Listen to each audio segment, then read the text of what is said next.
Now, maybe you were such a person. Maybe you were a person that wasn't very religious at all. And you were living life like the rest of your extended family. But something came in your heart and you said, you know what? I'm going to take this guidance seriously. I don't know how it happened. Maybe Allah made it happen through some YouTube video. Or it happened through some khutbah you heard, or a friend, or however it happened. But you decided to make a change for the better in your life. And when you start changing the behavior in your life, the first people to see a change in you will be your own family. They will notice it. They will notice that you're not the same anymore. You don't talk the same, you don't act the same, you don't go to the same places, you don't even have the same friends anymore. And this necessarily happens. When you take a turn towards Islam, necessarily you start losing friends. Because your old friends used to do pretty bad things and now you can't do those things with them anymore, so you suffer a loss of friends.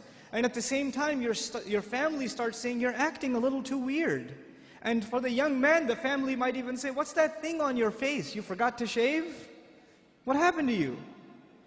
And the girl starts wearing hijab and the family might even be in shock. And this is a Muslim family, mind you. They'll say, take that thing off your head. You're going to go out to the wedding looking like that?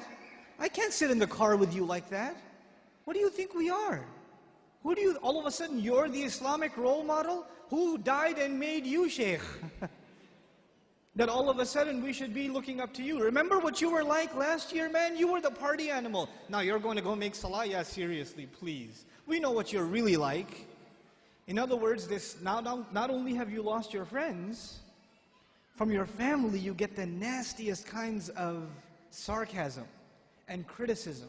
All the time, all the time. Every chance they get, they say something to you. They say something about your beard. They say something about your habits of making salah. They say something about you going to the ICNA convention. They say something about putting your children in Islamic school. They say something about sending your children to Sunday school. Or you getting up for Fajr or Isha and going to the masjid. They'll have some comments for you. And those comments hurt.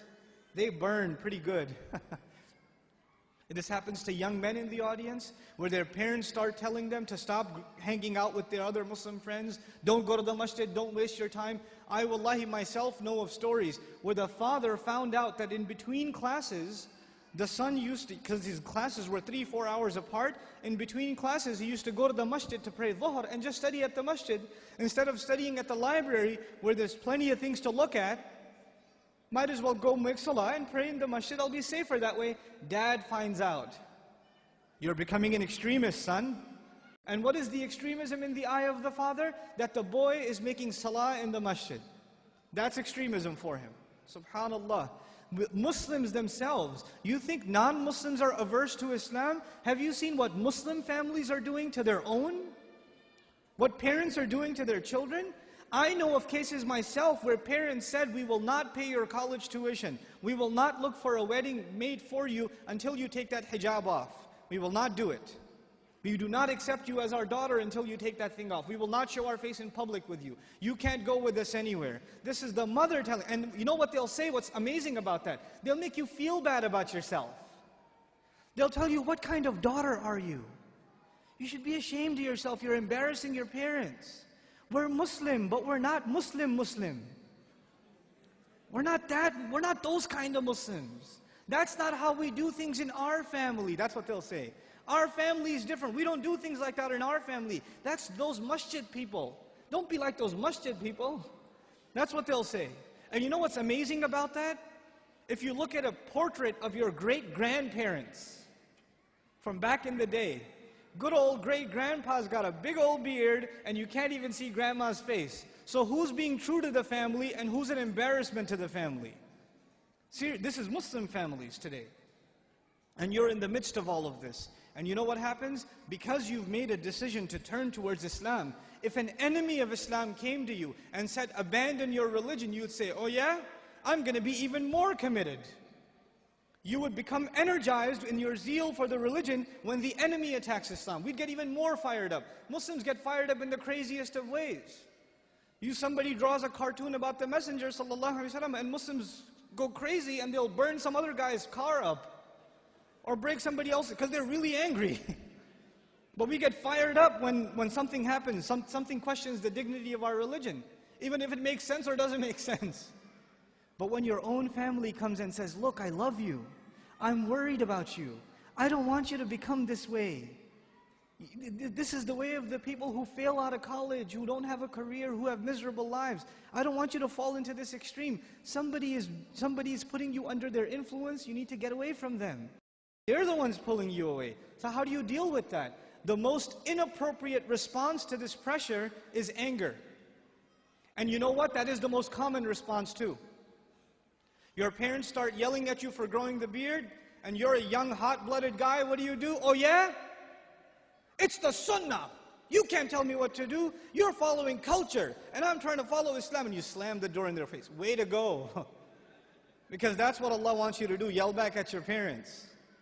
And they're talking about your beard. What was Ibrahim's father talking about, alayhi salam?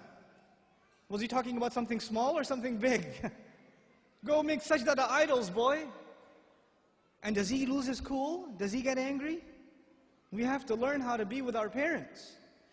Even when they call you away from deen, it doesn't matter if they're Muslim or not. وَإِن جَاهَدَاكَ عَلَىٰ أَن تُشْرِكَ بِمَا لَيْسَ لَكَ بِهِ عِلْمٍ فَلَا تُطِعْهُمَا وَصَاحِبْهُمَا فِي الدُّنْيَا مَعْرُوفًا. Allah Azza wa Jal tells us, if they struggle against you to make you follow what they themselves have no knowledge of, don't obey them, while at the same time accompanying them in the most dignified fashion. Obeying them is separate, respecting them is separate. The first thing you got to do is you have to discipline your life, people. I have to do it, you have to do it. You know what it means to discipline your life? Go to sleep early. Pray Isha and go to sleep. Don't go to the hookah joint until 12:30 a.m. Don't go see a movie. Don't go hang out with your friends. Don't watch Islamic lectures until 2 in the morning. Do not. It is not beneficial for you. Pray Isha and go to sleep and wake up early. Wake up before Fajr. Give yourself 30 minutes, 15 minutes, 20 minutes. I know it seems impossible. It's only impossible because of Netflix at night. Okay? That's the only reason it's impossible. Give the nightlife up. Let the night be for sleep. At least you're not accumulating sin every night. At least you're not burying your heart under more sin every night. At least you're sleeping. At least you're innocent for that much. At least that much. Then you wake up and you pray. At least start with a routine of praying Fajr on time. Start with Fajr on time. And the guys here, at least once a week, guys, make it to the masjid for Fajr.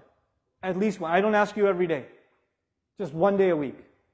Give yourselves one day a week. And you don't catch the second rak'ah right before the salam.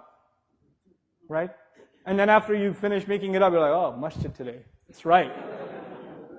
You're like pointing at the right hand. You wrote that down? You got that? You got that? Fajr? You're like, yeah, that. Get to the masjid early. Let me tell you something about Fajr in the masjid. It has a spiritual impact that only people who go to it will experience. It can't be explained in a lecture. When you go to it, when you go to the prayer, and you sit there in the masjid quietly, and you wait for the prayer to start, and you sit there and you recite Quran, and you ask Allah to forgive you in those morning hours, and then you stand next to other believers and countless armies of angels, and you stand and you pray in front of Allah in that early morning, giving up your sleep, which only happened because you gave up your nightlife.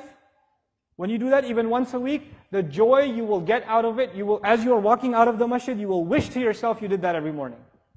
I swear to it. I guarantee it. You're going to walk out of that masjid saying, man, I wish I could do this every morning. You really will. But start with once a week. Start with once a week. Don't make Friday night party night. You just came out of Salatul Jumu'ah. That's why the shayateen do extra heavy advertising for Friday night. That's why movies come out on Friday nights.